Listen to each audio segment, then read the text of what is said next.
After running multiple trials to make sure that we got it right, the Galaxy S22 Ultra battery test is here, where it's going head-to-head against the undisputed champ in the iPhone 13 Pro Max. Now, despite having to make room to fit in an entire S Pen this year, Samsung still managed to somehow squeeze in a 5,000 mAh battery, which is massive compared to the iPhone's 4,352 mAh. The S22 that we're testing here is powered by the all-new Snapdragon 8 Gen 1, which should be more efficient than last year's with that 4nm process, and it's also using a new LTPO 2.0 display, which can help save battery by ramping the screen's refresh rates from 120Hz all the way down to just 1Hz. Now, the iPhone's display technically does something similar, but its display can only go down to 10Hz, which should give the Galaxy a slight advantage. Of course, software optimization plays a huge role, and Apple has been the king of that, with an iPhone having sat at the top of our battery test rankings for over 3 years. Will the Galaxy S22 Ultra be the first to finally change that, or will the iPhone 13 Pro Max remain the undefeated champ?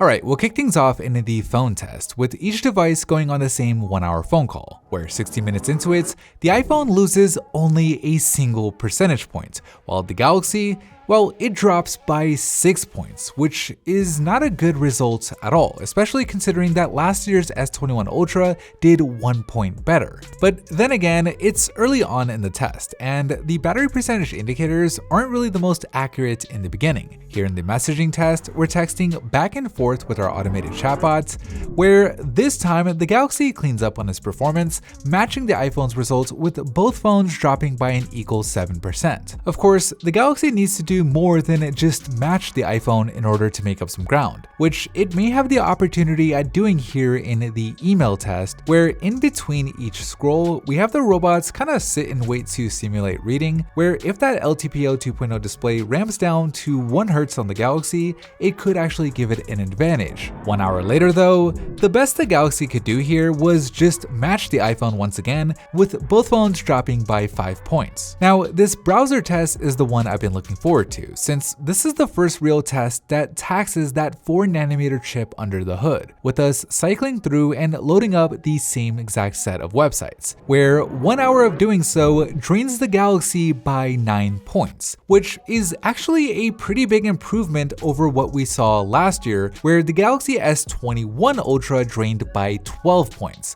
Although improvement or not, it's still no match for the iPhone's efficiency, with the iPhone doing even better, dropping by just 7 points, which puts it 7 points ahead as we move on to Instagram, where all we're really doing here is scrolling through the home feed, meaning the biggest factor here is going to be the efficiency of the displays and how they ramp down their refresh rates in between and during scrolling, where once again, the iPhone is just more efficient, pulling another 2 points ahead. And things may get worse for the Galaxy here in standby, an area where iPhones almost always outperform Android phones, but after 16 hours, no, this time the two phones perform roughly the same, which is good news for the Galaxy, although with a 5,000 mAh battery, you would kind of expect it to do better than the iPhone there, but we'll see how things go here in YouTube, where in addition to the screens being calibrated to 200 nits, the speakers have also been calibrated to the same decibel count, where 60 minutes of binge watching later,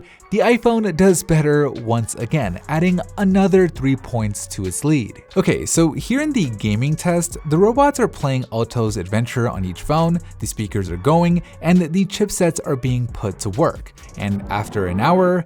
oh man, the difference is huge. The iPhone drains by only 9% in that test, while the Galaxy's battery drops by a whopping 17%. Meaning the iPhone is now 20 points ahead as we work on this simulated navigation test. I don't know how Apple does it, but the efficiency of the iPhone is just next level. I can only imagine how well it would do if it used a 5,000 mAh battery like the Galaxy does, but clearly the iPhone doesn't need it, with the phones doing roughly the same in maps. Here in Spotify, we're just playing music on each phone. Again, those speakers are calibrated to the same decibel count, where 60 minutes into it, the iPhone iPhone does better once again, with it at 31%, while the Galaxy has dropped below that 10% mark, which means it's only a matter of time before the Galaxy dies. And in this intensive Snapchat test, where the camera, the screen, the speakers, the storage, and the Wi-Fi are all being used at the same time, the S22 Ultra isn't even able to last as long as last year's S21 Ultra, with it dying just 16 minutes into the test, while the iPhone is at an estimated